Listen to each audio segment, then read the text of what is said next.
Hey, this is Cameron, and welcome to the practice log. Whoa! Alright, well, we got a lot of stuff to get into today, so let's go ahead and jump into it, shall we?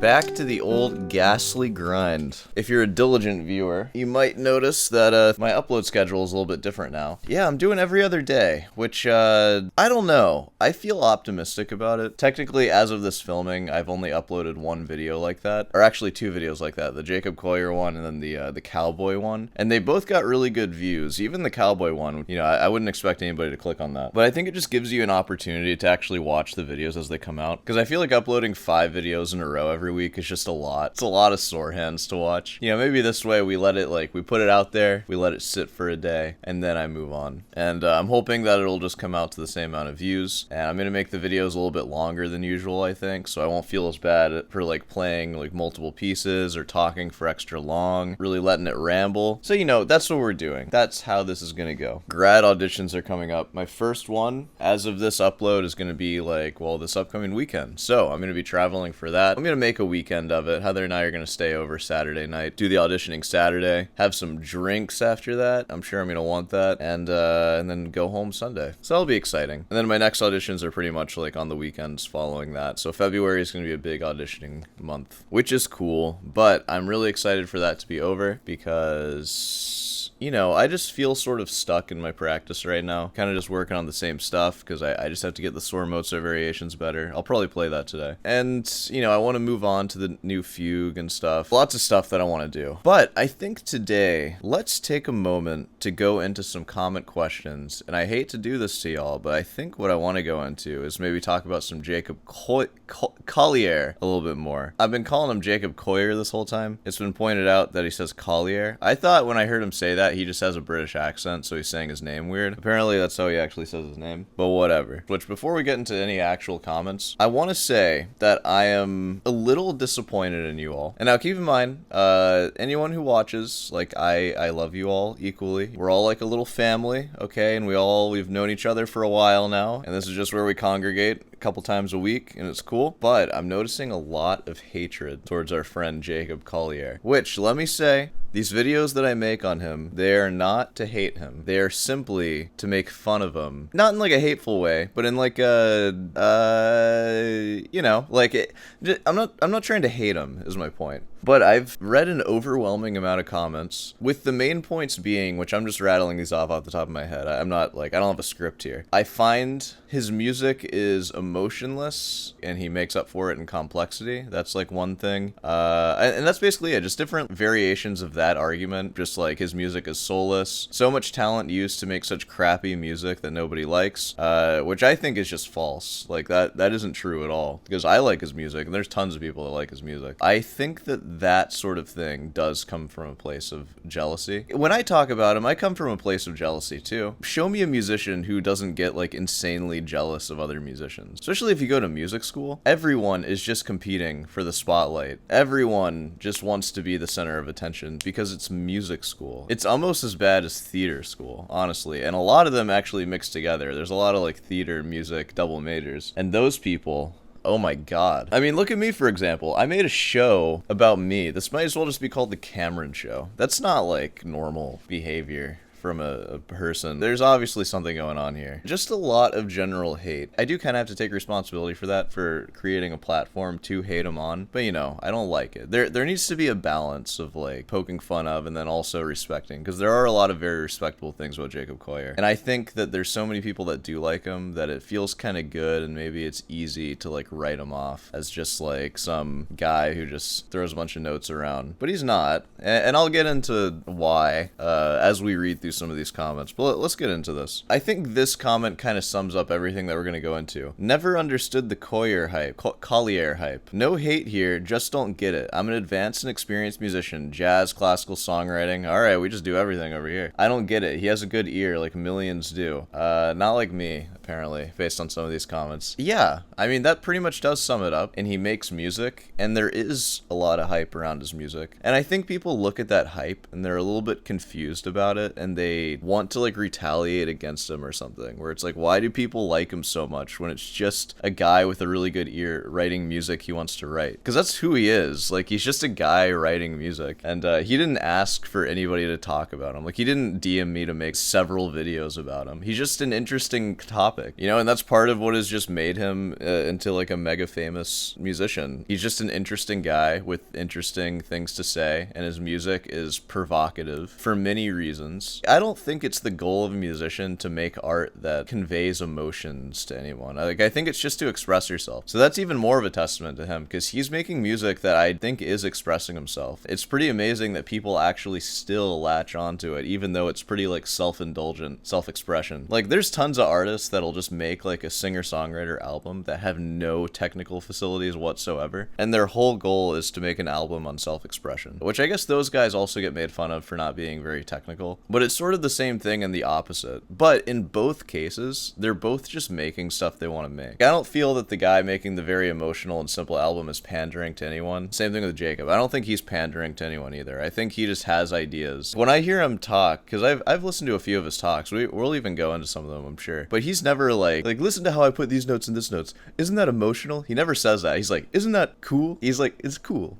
I don't really think that's a fair thing to judge him on. Like, oh, it's not emotional. And this is actually a good one. This one was posted by Ruth. She's not a friend of the channel, but I think her comment stands, and maybe you all need to hear it addressed to you. Once a hater, always a hater. No matter what he do or what he achieve, you'll always hate him, because miserable people who are jealous like you will hate him. Boom. You all just got dunked on with that one. I'm standing with her on that. I'm on her side of that one. Yeah, haters gonna hate, y'all. So let me actually go into the pinned comment, because I said that I would. It has 32 replies right now, and I pinned, this is like a pin of shame comment, because I decided I'm just gonna start doing that. Whenever there's a comment that's like really annoying, I'm just gonna pin that sucker, because then either the commenter's gonna delete the comment, which is funny, or they're just gonna double down and there's gonna end up being 32 replies, and it's just insane and kind of sad. So I'm going to read his original comment. This is from Brian Lego. He said, it's funny yet sad that you think you'll elevate yourself long-term by ragging on far superior minds and talents. Why? I mean, it's true, right? Hey, we all feed off of each other in this ecosystem, and maybe I'm one of those fish that latches onto like the shark fin. Sure, you can get a chunk of losers like below. Ooh, that's all addressed to you guys, sorry. But it's not going to help your career or get the respect of musicians that matter. What musicians matter? Am I not a musician that matters? Oh no. Okay, and this is actually advice to everybody. If you can do anything to stand out as a musician, because guess what? Like, before I started Sore Hands, I didn't stand out. I was just a guitar student, like a middle-of-the-road guitar student, wanting to get a master's degree, not taking effort to do it, and just sort of like teaching. And I was like planning out my whole life of teaching, like, oh man, this is how it's gonna be. Like, I didn't stand out at all. And starting Sore Hands, it's completely changed everything, because I have people watching me now. So if I want guitar students, I can ask for guitar students. Before, I'd have to get guitar students through like a third party, like Fiverr type situation, and now I can just ask like anybody. Like, I can just make a video and like try to get it to pop up and just say like, hey, I teach guitar, and like play guitar, and then it works. So to say that it's not going to help my career, I don't know about that one, man. If you can figure out anything that makes you stand out, and if you can take away the third party stuff, that's always going to be better for your career. And as far as like my musicianship goes, this is Sore Hands. This is not really a musician per se. This is a musician's entertainment studio. We're making music-based entertainment videos. I'm saying I'm here alone. There's nobody behind the camera. Of course, there's no budget. The budget is as cheap as possible. That's what it is, because I pay for everything. God, I've lost a lot of money on this thing. It's worth it, though. It's worth it for those two reasons. First one, to cut the middleman out and actually have an audience. And it's also very fulfilling, because it's made like a community, and I feel like sort of a community leader. It gives me a sense of purpose, and I have a sense of responsibility to keep it going. So it's ultimately been a good thing for me. I need more coffee. It's also taught me valuable skills, like being able to yap. I'm a yap master now. I can yap all I want for hours and hours. That's a good skill to have. And also just like being able to host something, I feel much more comfortable doing that, especially just like making the show go on in front of a camera. Good musicians want to collaborate and lift each other up. That's obviously not you. What, a good musician? Yeah, you're right. Hey, before you judge me on that, every collaboration I've done, which I've done a few, I've been on Beatrix's live stream, stream. I've had Brandon Acker on my show. Before those happened, every single time I was reacting to their videos and then they noticed me. Maybe they didn't notice me from reacting. It did give them an opening to like actually start a dialogue with me because it shows that I know who they are and like I'm making videos about them. So I don't know, like it starts off as reacting. We'll see what it develops into though. Who knows? Maybe we'll have Jacob Collier on the show. I doubt it. I'm not banking on that. But my point is, you never know where things are gonna go. Not all collaboration needs to be like feel goody, like, oh man, we love each other already and now we're just gonna collab and keep loving each other. I think the YouTube classical music space needs a little more grit. It needs a little more edge. And I'm here trying to provide that to make things more interesting. Everybody likes a little drama. And you're the one who clicked on it too, so don't pretend like you don't like it. Unfortunately, YouTube doesn't allow blocking loser troll channels. They actually do. There's 3 little dots, click on it, it says do not recommend. Try not to subscribe to my channel either. Try not to engage with it so much either, because I think that'll make it recommend it to you more. So I don't know what you want, man. You say one thing, you act a different way. You're gonna get what you get. I clap back with this epic one-liner. Classical guitar is a solo instrument. Cool guy. Sunglasses emoji. Yeah, dude. I don't need to collaborate with anybody. My guitar is an orchestra. All my friends are my fingers. And now this is kind of the next point I wanted to get to. So you replied back, and we're like early in these replies. We got a lot of stuff to get into. I'm not going to talk about all of them. You said, not always, as you very well know. You think I know stuff? Heck no, man. Doesn't change the pettiness factor driving you. Do you actually think you'll be doing world tours like Jacob Collier, or be the next Kazuhito Yamashita? Heck no, dude. I'm never gonna be doing world tours or being the next Yamashita.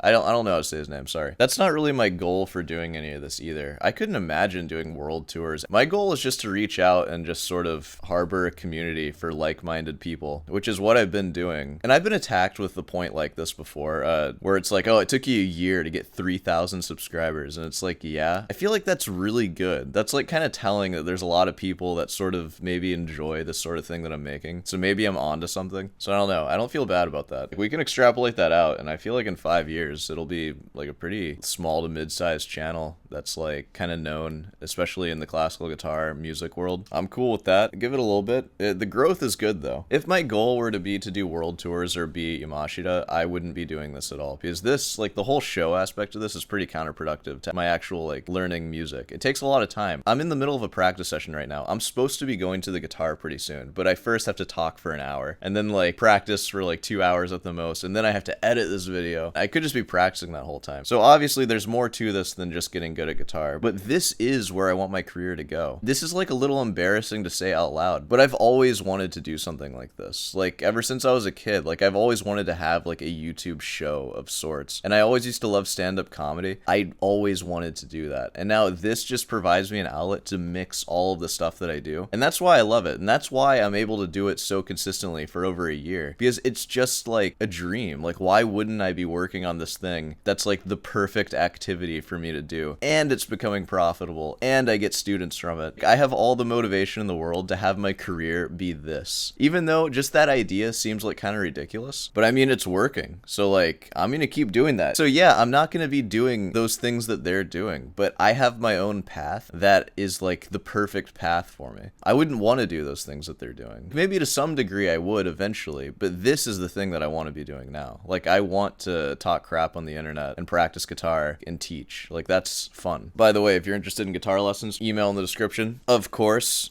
Don't shy away from that. Do you think he spent a lot of time worrying about what more popular performers are doing, or will just keep trolling and teaching? I'm gonna keep trolling and teaching for now, because that's been like I feel great.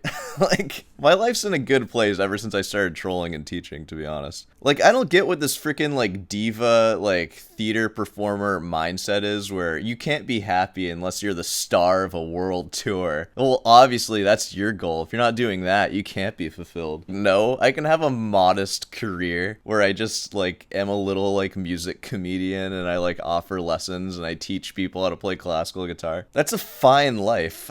Like I'd be so happy just doing that. We all have our own path, man. Yeah, and some of you are bringing up some good points. Not all musicians want to collaborate. You can read about how disrespectful Bach was to people. I'm not Bach. I can't afford to be that disrespectful. I appreciate how you said read. We definitely did all the watching here when it came to Bach information. We didn't read anything.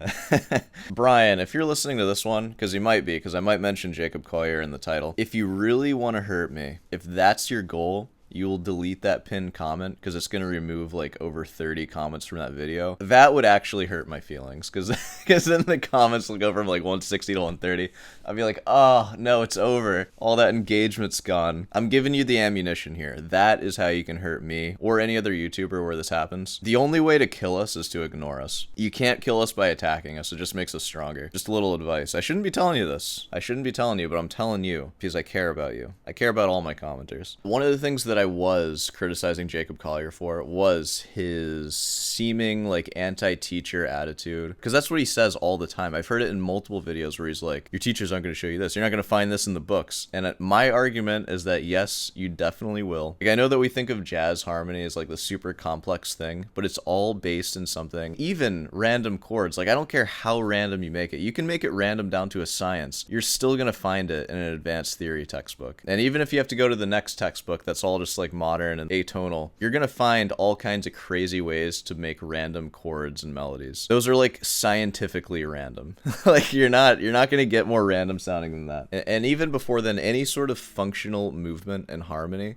has a name. I promise you, and it's like been studied and there's proper voice leading for it that makes it sound delicious. And you can plop down random chords all you want. You're still playing something that's going to lead to something else. And if your teachers are saying not to do it, it's not because they want to kill your creativity and they want you to go the rest of your life after school without ever doing that. They just want you to know the difference between doing it and not doing it. And that's what really pisses me off with this whole like creativity argument. You hear it in every subject. Oh, like I'm writing an essay and it has these parameters. Oh, I just want to write the essay how I want. Who's stopping you from writing another essay? Is the essay not worth anything if you're not turning it in? Like, you realize you can just write an essay and just post it as a blog. If what you're saying is actually going to resonate with people, then you'll just get clicks online or you'll get like engagement that way. You don't need your teacher to give you an A on that essay to show you that it's good. You realize school isn't everything, right? You're just learning how to do the thing in school. That's the whole point of it. You're not learning how to be a creative person in school. Like, you're learning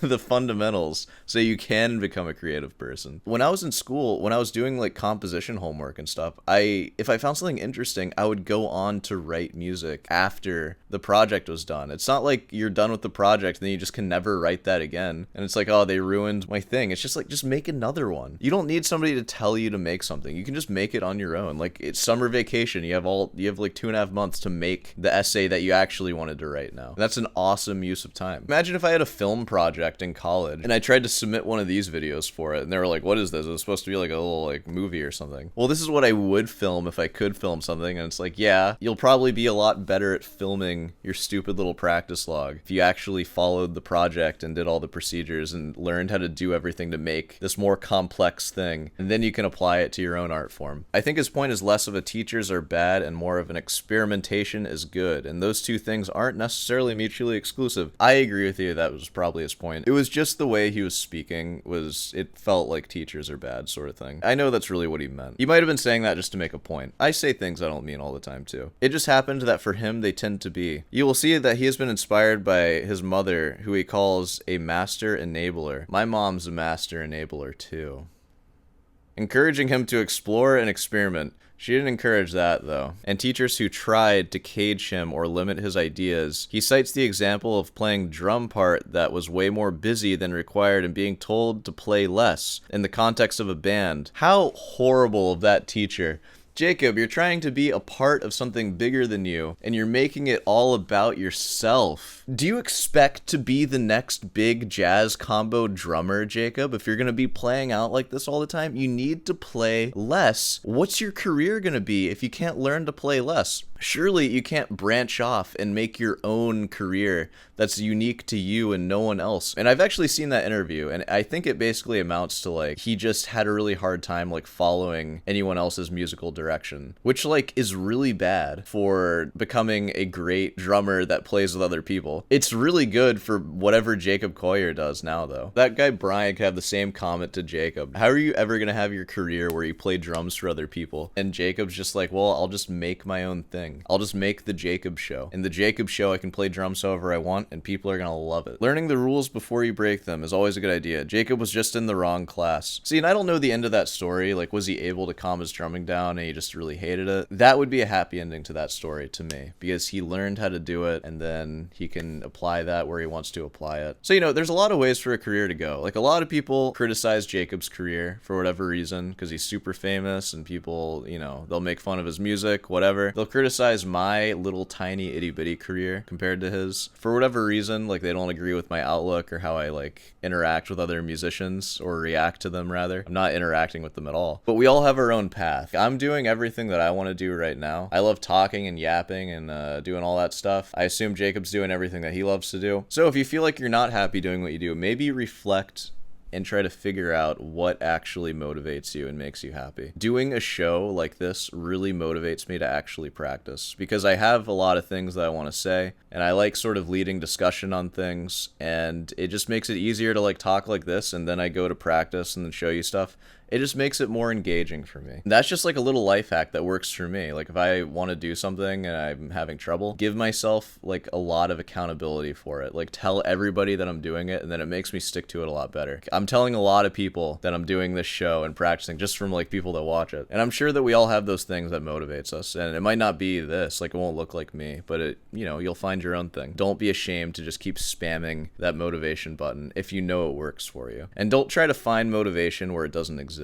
Try to find that thing and just keep doing it. Unless that thing hurts other people. Like, say that the thing that motivates you is like seeing other people suffer. Okay, so now you need therapy or something. Don't keep hitting that. It needs to not hurt other people. That's very important. And like, less or so if it hurts yourself. Like, we won't talk about that. That's not as bad though. So like, you know, do it at your own risk. Just find the thing is my point. And you know, a lot of us have like multiple things that'll do that to us. But that's my little life hack for you. That's my stoic man life hack. Find a thing that motivates you and do it. And I know I'm being kind of vague with that, but hopefully you kind of get what I'm saying. I think that's enough talking for now. I'm gonna go practice. I'll see you in the chair. You know what? We're gonna do this the old-fashioned way, and I'm going to film all of my practice and then just edit out all of it. Wait, you can't see the clock? Hold on. Back to our usual thing, so you'll be able to see how long it was too. It'll keep me honest. Alright, I'm gonna work on stuff. I'll see you on the other side.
Oh man, how many takes did I do for that sore Mozart variations? I recorded one all the way through, but it freaking sucked, and I did a bunch of really crappy takes on that. Also, I'm wearing what I'm probably gonna wear, just because, I don't know, I wanted to. This might be one of the last practice logs before the audition. There'll probably be one more, but man, that sore Mozart variations, I might just be like skipping stuff in that, because it's mainly this.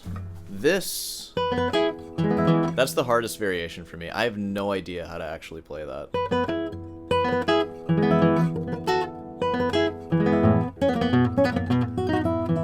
Like, my fingers just get tripped up on that so easily. So I don't know, just like slow practice until then. How's the fugue? That was one take, so that was good. I think the fugue is probably my strongest piece that I have. I'm gonna play the Morel Sonatina as well. Not today, though. I think that's enough playing for today. Alright, I think we can wrap this one up. Let's make our way to the outro. Hey, well, you know, that's where everything is, so auditioning in a few days. Pretty exciting. We'll see how that goes. I'm not feeling like the sore Mozart variations I'm kinda on. I'll try to play the first couple variations like really well, and then I'll just flub the endings. Be like, you know, I could get it there one day. But anyways, if you made it this far, be sure to subscribe, leave a like. Hey, want some guitar lessons? I'll teach you how to play guitar. Of course, merch. Feel free to buy some merch. Head on down over to Rudens Delight.